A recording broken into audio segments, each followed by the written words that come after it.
Man.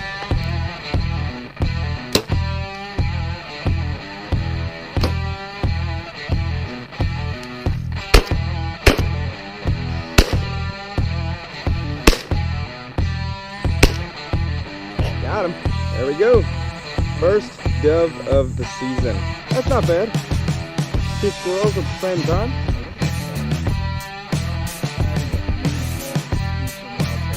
Beautiful. Got it done.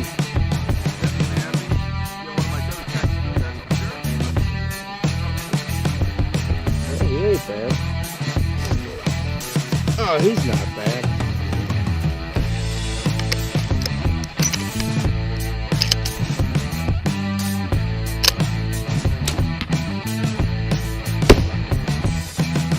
Got him! Right there! Yeah! Yeah, baby! What's going on, guys? Welcome back to another one. So in today's video, well, first off, this is like a really delayed intro. Really delayed video, actually. Like, just the rifle season footage alone is over a week old. I've just been procrastinating and forgetting to, do the editing and stuff. But there really ain't too much to that video. The main reason I wanted to put that video out there is because I forgot to put Dad's archery buck and the light went off on me. Turn back on. There we go. Main reason I wanted to throw this content out there is because I wanted to throw Dad's buck out there, and I didn't get that much footage of it. It'd be a really short video. Because usually I don't post if it's like a failed hunt or if it's like back-to-back dove hunts and they're the exact same thing. But I'm going to post this footage just because I want an excuse to put Dad's buck out here. So this was actually back in early archery. I should have threw this in with my doe from rifle season, but I kind of rushed the editing and just kind of did it real quick, and it completely slipped my mind. I forgot about it. But this was back in late archery. I was hunting. We were in the same turn back on light. Fucking motion light. But the same cut you're going to see me go up in the rifle season footage is the same cut we went up in early archery. And when we got to the end of the trail, that's about halfway up the cut, I went up the right mountain and went around to the back side, and Dad and my little brother just kind of sat in the cut up on the left side. So we're just sitting there, and all of a sudden I hear Dad call on the radio saying that he shot one. So, we're all ecstatic, and I start making my way around the mountain and going down the cut to get to his side. Well, lo and behold, as I'm coming down to cross over through, like, the depth of the cut, there's Dad's buck standing right in front of me. Now, at this time, I didn't know it was Dad's buck. It was just standing funky, and I could tell it was a decent buck, so I just kind of assumed it was his buck. So it's about a 50-yard shot, which I'm comfortable with my bow, so I knocked an arrow and you know what, that light can just stay off. So I knocked an arrow, and I was just getting ready to draw back, and he kind of hobbled away, so I snuck down a little bit, and I got right behind him at like 20-25 yards, but it was like a Texas heart shot style shot. And I still wasn't 100% convinced that this was Dad's buck, and I didn't really want to just put an arrow, a bad shot like that, in a buck that's not already injured, like, just an extra arrow to try and put it down a little quicker. I didn't just want to wing a random buck in case it wasn't his. So I held back and didn't shoot, just let the buck walk off. Well, it turns out that was Dad's buck, and we ended up tracking this thing all over creation. I mean, we went around the mountain. We literally walked, like I was watching a flat where I was sitting on the side of the mountain. I was sitting up on the side, so it was kind of like I was up in a tree stand. I was watching a flat. Well, if I would have stayed sitting there,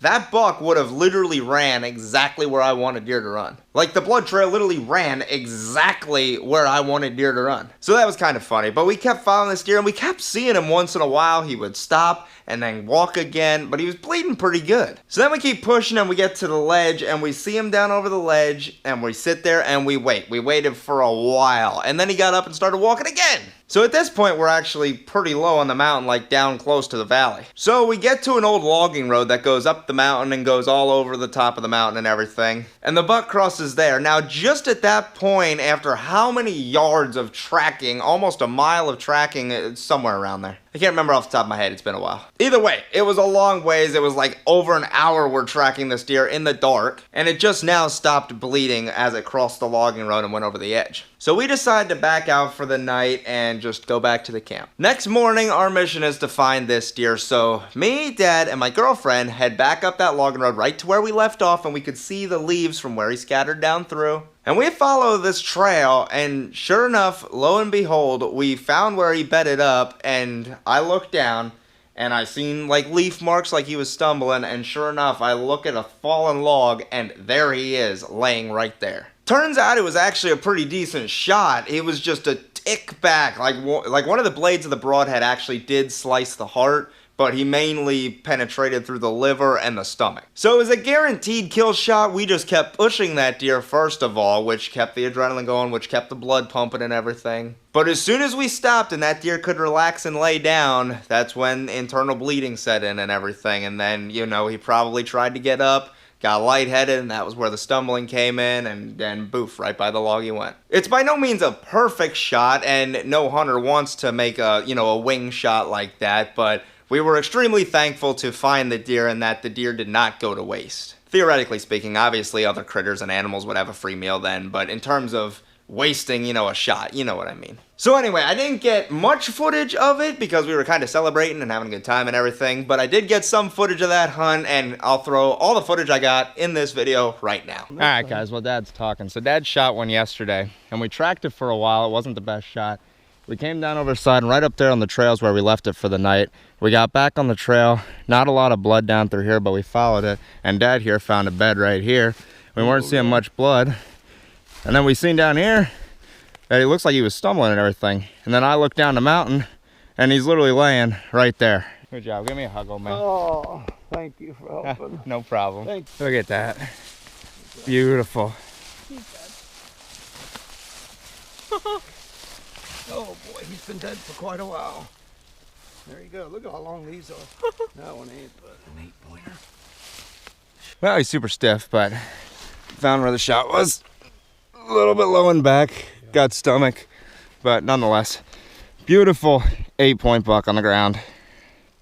Alrighty, well, got him up to the trail here. We decided to come back up the trail. So we came straight up the edge here. It was a good, what'd you say, 80 to 100 yard drag at least from that log there, straight up the side. Now we can at least go straight down the trail. Just a little easier than down there. A little bit.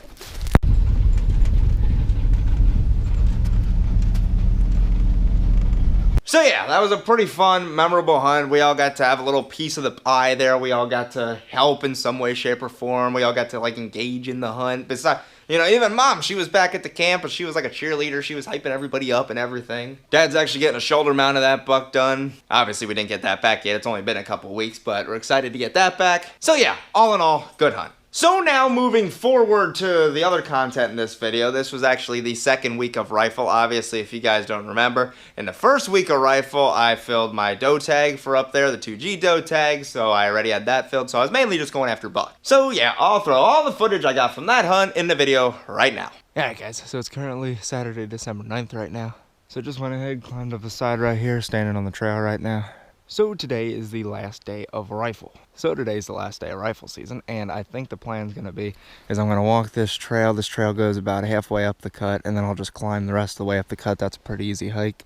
Most of the time if I'm hunting, I stay towards the front of the top here. There's still a lot of area to hunt, but compared to like the rest of the mountain, this mountain is huge. As far as the weather goes, it's a pretty nice morning. It's like 35 degrees right now, so it should get pretty decent as the day goes on. So yeah, I'll go ahead and load up here and I'll get moving.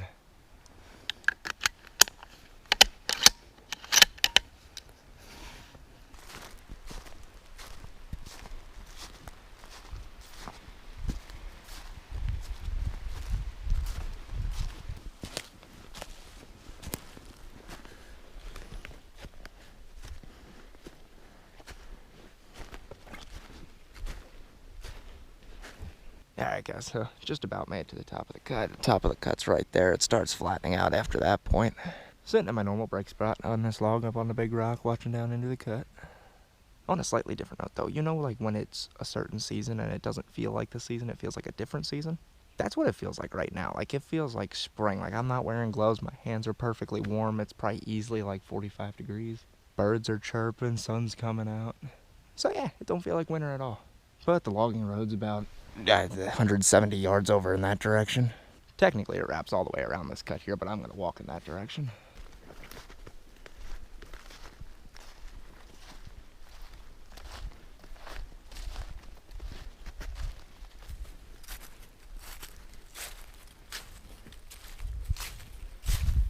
Alright guys, so obviously just made it up to the field. So I think the plan is I'm going to keep walking the edge here and walk the front here all the way down, and then the other cut's over that way a ways, so I'll just walk around here a little bit and then get over to the other cut and see if I can find a spot to sit over there. Good news is there's definitely deer moving up here. Obviously, you can see this is a deer trail here, and with the snow down, you can see the tracks in it. But if you look at this track right here, look at how fresh that track looks. Whether it's a buck or a doe, I don't know.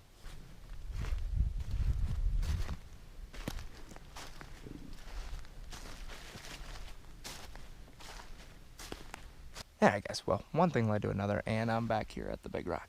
So I actually went from the field, which is behind me and to the right, all the way to behind me to the left, walked that entire front, which is like just over 680 yards.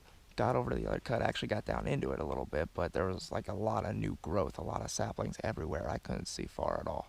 But just force of habit to want to get out of the saplings, I started coming this way, and I ended up being like right down there, and that put me like right here near my Big Rock. So it's like right around 325 yards from where I was in the cut over to the rock. So what I was going to do is I was going to walk that entire cut like all the way up to the end and see if there was anywhere where it opens up. But naturally, to try and get out of the saplings, I started pushing not back the way I came, but kind of like diagonal from it. And then instead of pushing down that way, I ended up coming this way and ended up walking like 325 yards over here, and now I'm at my Big Rock. But we still got plenty of hunting time left. It's still early. It's not even noon yet. It's only like just past 11:15.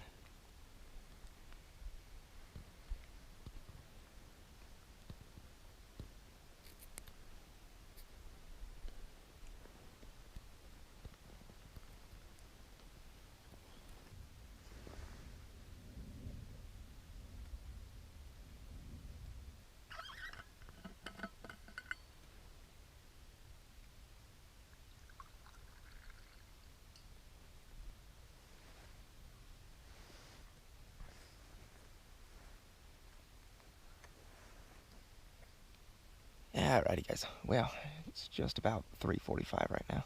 Obviously I haven't seen a single deer.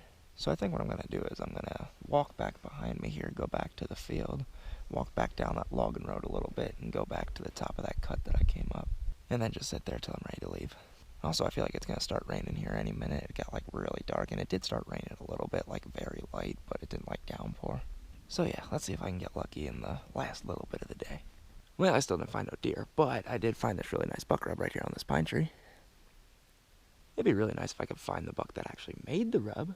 Maybe here shortly we'll find him, maybe. Alrighty guys, well I actually just kicked up some deer. The logging road's like 20 yards here behind me. I just started coming down through here, and it's all open here. The top of the cut's right down there. I was just standing here with my binoculars glassing the area, and all of a sudden I heard a deer blow.